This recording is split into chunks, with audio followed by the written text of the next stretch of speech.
The Missing Corpse, Mexico. On a dark, rainy night in Mexico City, a black car sped down an empty street before losing control and crashing into a massive tree. Emergency responders quickly arrived at the scene to find a lifeless middle-aged man trapped in the wreckage. The officers confirmed his death, and the unidentified body was transported to a small, local morgue. At the morgue, the body was received by Dr. Miguel, the forensic pathologist, who decided to postpone the autopsy until the following morning due to the late hour. He carefully placed the body in the cold storage room, locked the door securely, and checked the surveillance cameras to ensure everything was in order before leaving for the night. The next morning, Dr. Miguel returned to the morgue and headed to the cold room to begin his work. However, when he opened the door, he froze in shock. The body was gone. Perplexed and alarmed, he searched every corner of the morgue but found no trace of the missing corpse. The room had remained locked all night and no one else had access to it. Dr. Miguel called the security officer and together they reviewed the surveillance footage. Strangely, the cameras showed no sign of movement or any unauthorized entry throughout the night. The body had seemingly vanished without explanation. As they searched the premises, faint sounds emerged from a distant room. Following the noise, Dr. Miguel cautiously opened a door and was stunned to find the man, previously declared dead, sitting in a corner covered in blood. The man appeared terrified and disoriented. Dr. Miguel, struggling to process the surreal scene, asked in disbelief, "How is this possible?" "You were dead." The man slowly raised his head and, in a trembling voice, replied, "I heard a voice calling to me, telling me to run, but I couldn't see its face."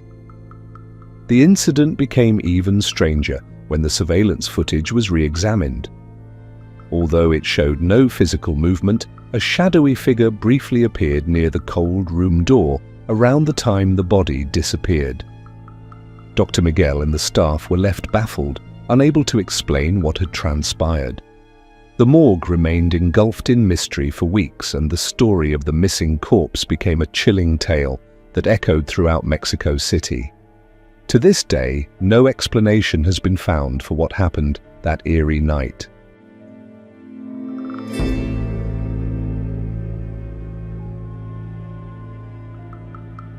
Tructus, the crying from the freezer, United States. In the depths of an old hospital in New York, the air was thick with an unsettling silence. The hospital had stood for over a century, its halls haunted by stories of unexplained events and eerie occurrences. Most dismissed the tales as old folklore, but the staff who worked the night shifts often whispered about strange noises emanating from the morgue's freezer room. Mike, a new employee assigned to the night shift, had heard the rumors. He dismissed them as nonsense, yet they lingered in his mind as he walked the dimly lit corridors. The fluorescent lights flickered faintly overhead as he neared the freezer room. It was then he heard it, a faint, muffled crying. At first, he froze, his heart pounding in his chest. The sound grew louder, more distinct. It wasn't his imagination. Someone or something was weeping. Taking a deep breath, Mike decided to investigate. He pushed open the heavy door to the freezer room, the cold air hitting his face like an icy slap. Inside, the hum of the refrigeration units filled the room, and the smell of antiseptic lingered. The crying seemed to come from the main storage unit, where the most recent corpses were kept. Mike hesitated, but his curiosity got the better of him. His hands trembled as he reached for the handle and pulled the door open. The sight inside sent a jolt of terror through him. One of the bodies, a man who had recently been embalmed, was moving. Its hand slowly rose to its neck, clawing at it as if gasping for breath. The corpse's eyes were wide open, staring straight at Mike, pleading silently. Mike stumbled backward, his scream echoing off the tiled walls. He slammed the door shut and ran from the room, his heart racing. Reaching the security office, he breathlessly recounted what he had seen. The guards, skeptical but curious, accompanied him back to the freezer room. When they reopened the unit, the corpse was lying still. But something was horribly wrong. Every single body in the freezer had been flipped onto its stomach. The guards exchanged uneasy glances. The room, now eerily silent, felt oppressive, as though something unseen was watching. Determined to understand what had happened, the team reviewed the surveillance footage from the night. The cameras captured hours of stillness until suddenly static overtook the feed. When the video returned, the bodies were already repositioned. No one could explain the interference or the sudden movement of the corpses. As the days passed, the hospital staff began to experience vivid, haunting dreams. Some dreamt of the corpses speaking to them in raspy, desperate voices, asking for release. Others saw shadowy figures standing in the corners of their rooms, disappearing the moment they tried to focus on them. One long-time worker claimed to see a faint figure pacing the morgue, its shape dissolving into mist when approached. Further investigation uncovered a chilling history. Decades ago, the hospital's lead pathologist had conducted unauthorized experiments on patients, many of whom died under mysterious circumstances. These patients were rumored to have been buried in unmarked graves or stored in the morgue without proper rites. Their restless spirits, some speculated, were still trapped within the hospital walls. Despite these findings, the hospital administrators chose to keep the story quiet, fearing public outcry.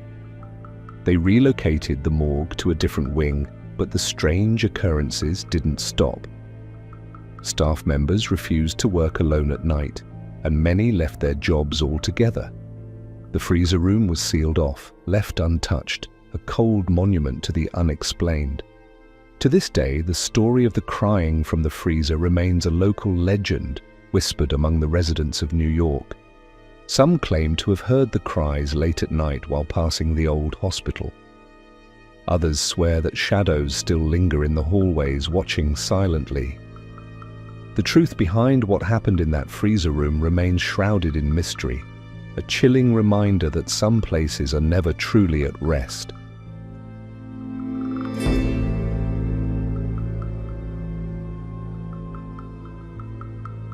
The Witch's Curse, Mexico. In a remote village in southern Mexico, surrounded by dense forests and rustic mud brick houses, the air was thick with superstition and the whispers of old legends. Life for the villagers was steeped in caution and fear of anything mysterious. When Doña Isabel, an old woman known to all as a witch who practiced dark magic, passed away, the villagers felt an inexplicable sense of relief, as if a heavy weight had been lifted from their shoulders. No one dared to approach her abandoned house, and only a few brave men reluctantly volunteered to transport her body to the local morgue.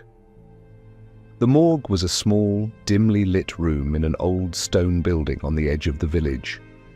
When the body arrived in an old, creaky cart, the staff hesitated to look directly at her face, which still bore an unsettling expression, as though she was watching them from another realm. They placed the body on the autopsy table, but from that moment, strange events began to unfold. An unnatural cold filled the room, chilling the air despite the hot and humid weather outside. The staff felt icy breaths brushing past them, and the medical instruments on the table began to tremble faintly. Though they tried to dismiss these occurrences, the unease was evident in their faces. As midnight approached, two workers gathered in the small break room of the morgue, trying to reassure each other. Suddenly the lights flickered and went out, plunging the building into complete darkness. The silence was suffocating, broken only by their own rapid breathing. Moments later, a loud, piercing voice shattered the stillness. It was sharp and otherworldly, and it declared, "I will not go alone." The furniture in the room began to shake violently, and the doors swung open, slamming against the walls. One of the workers, Jose, bolted in terror toward the main room where the body was kept, while the other remained frozen in place, paralyzed by fear. When Jose reached the room, he found the body no longer on the table. Instead, it lay sprawled on the floor, its eyes wide open, staring into the void. By morning, Jose was found dead in the same room. His body bore long, deep scratches on his arms and face, as though he had been attacked by a wild beast. Authorities were baffled. Reports indicated that the room had been locked from the inside, with no signs of forced entry or exit. The incident plunged the entire village into fear. Other morgue workers refused to return, and the morgue was permanently shut down. Some villagers claimed that Doña Isabel did not wish to be left alone, and that her angry spirit had returned for vengeance. Others swore they saw her shadow wandering around the morgue at night, whispering incomprehensibly. As the days passed, the story grew darker. An elderly villager who had known Doña Isabel in her youth claimed that she had cursed anyone who dared to touch her body. He revealed that she always wore a strange ring, which had mysteriously disappeared after her death. According to him, the ring carried her curse, and now it was out in the world, searching for a new victim. The morgue remained abandoned, becoming a site of curiosity for thrill seekers. Yet those who dared to enter reported feeling a cold hand brushing against their shoulders and hearing a disembodied voice softly ask, "Will you come with me?" Double asterisk.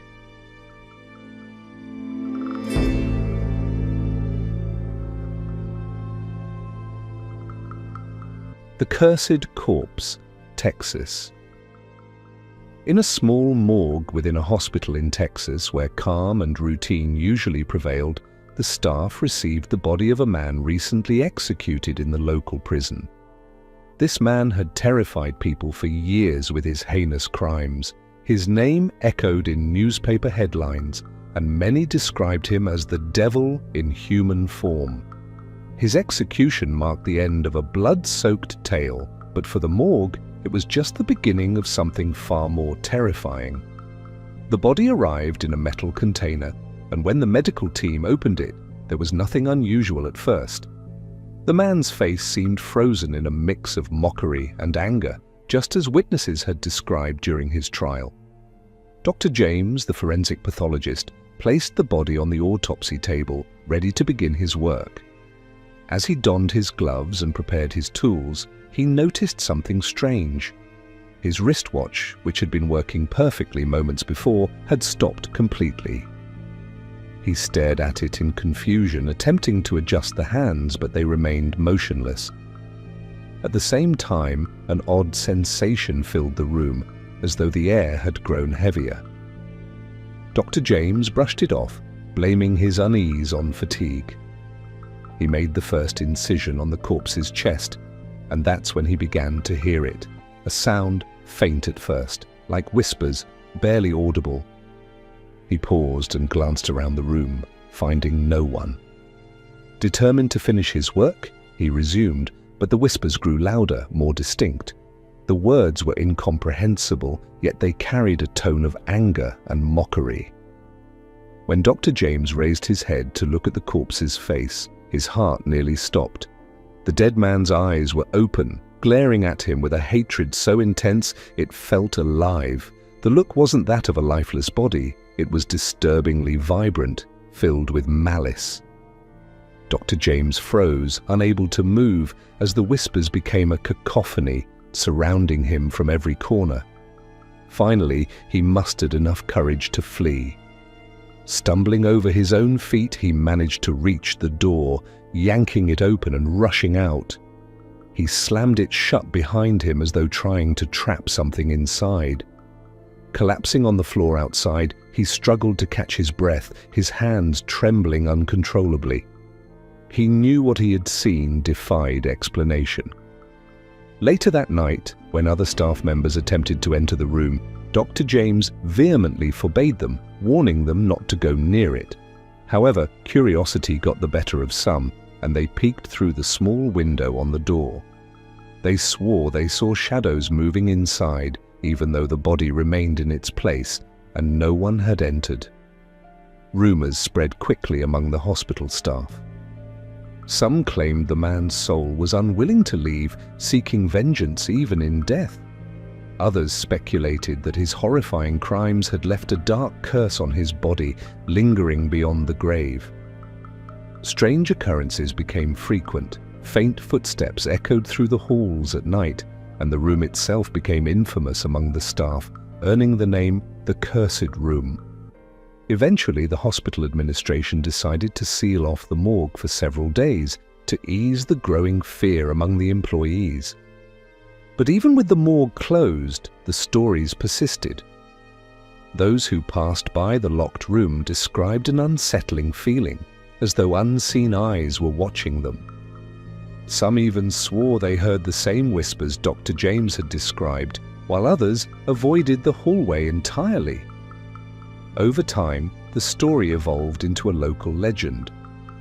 Some told it as a cautionary tale, while others embellished it with more chilling details. Yet one question remained unanswered. Was the corpse truly cursed, or was the darkness the man carried in life too powerful to be extinguished by death?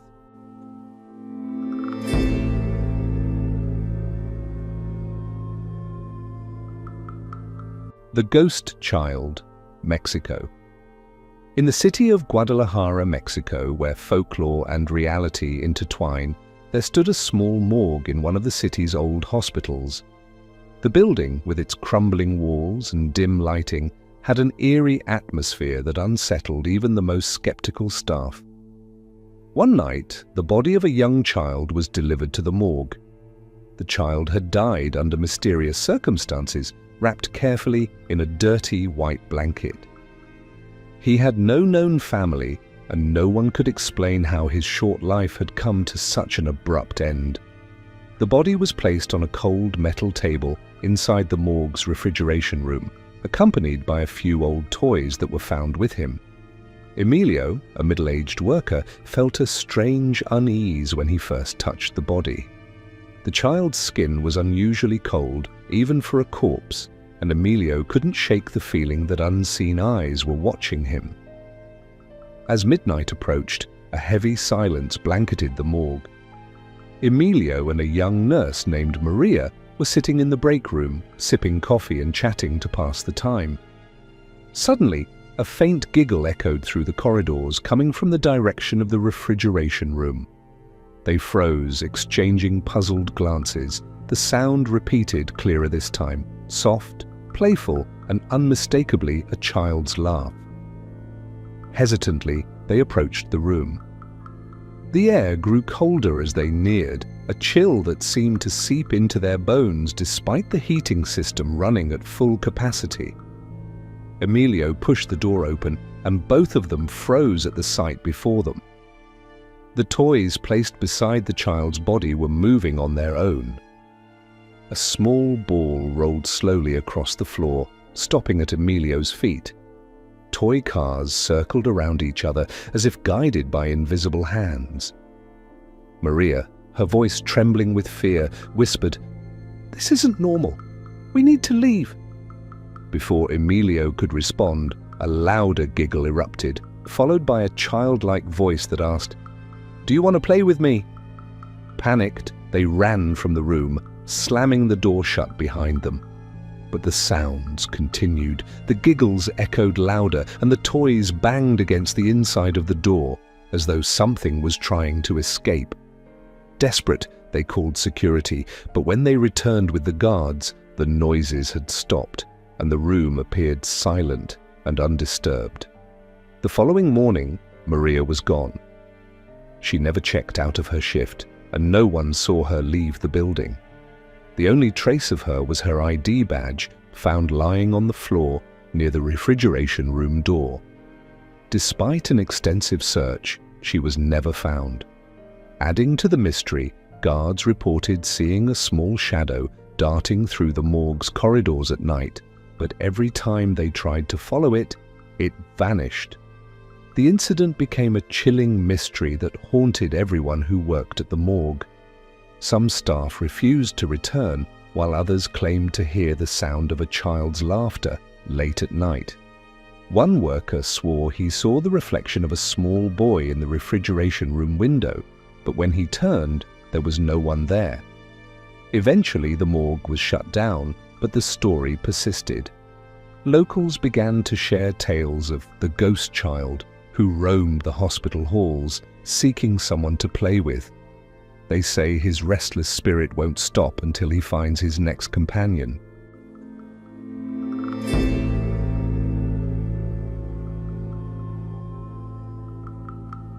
The Night Visitor, Chicago. In the heart of Chicago, nestled among dark alleys and ancient buildings, stood an old morgue that had gained a reputation among locals as a place where myths and reality seemed to blur. During the day, the morgue was quiet, almost mundane, but at night, it transformed into a hub of unsettling mystery. The staff who worked the night shifts often reported hearing strange noises, but most dismissed them as the creaks and groans of the aging building or the whispers of the wind. One night, Mike, a new employee, was sitting in the break room when he heard a sound coming from the morgue. It was faint at first, but grew louder, a door creaking open and then shutting slowly. He went to investigate and found the main morgue door moving on its own. He inspected the hinges and the lock, but found nothing wrong. Troubled but determined to uncover the source, Mike set up a small camera to record the room overnight. The next morning, he eagerly reviewed the footage. As he watched, his blood ran cold. In one part of the recording, a tall, shadowy figure moved slowly between the bodies. The figure appeared humanoid but unnaturally tall, with movements that seemed purposeful, as though it was searching for something. What shocked Mike even more was that the shadow only appeared near one particular body, that of a man who had died in a mysterious fire weeks earlier. Mike, a skeptic by nature, tried to rationalize what he had seen, attributing it to a camera glitch or a trick of the light. However, he couldn't shake the unease it caused. He decided to show the footage to Sarah, a day shift worker known for her fascination with eerie tales. Sarah watched the recording intently and confirmed Mike's fears. What they were seeing was far from normal.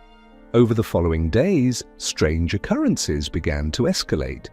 Staff reported an unusual smell of smoke lingering in the room where the burned man's body was stored, despite the absence of any source. One worker claimed to see ash falling from the ceiling, even though there was no fire. The sense of unease grew palpable, and whispers about the haunted body began circulating among the staff. The events reached their peak when one night a fire broke out in the morgue. The flames were confined to the corner where the burned man's body was kept. Firefighters arrived quickly and extinguished the blaze, but they were baffled. There was no clear cause for the fire. Strangely, the damage was minimal, but the flames left an eerie mark on the wall, a shape resembling an angry face. The incident turned the morgue into the talk of the town. Night shift staff refused to continue working, and rumors spread like wildfire. Some claimed the man's spirit was cursed or seeking vengeance.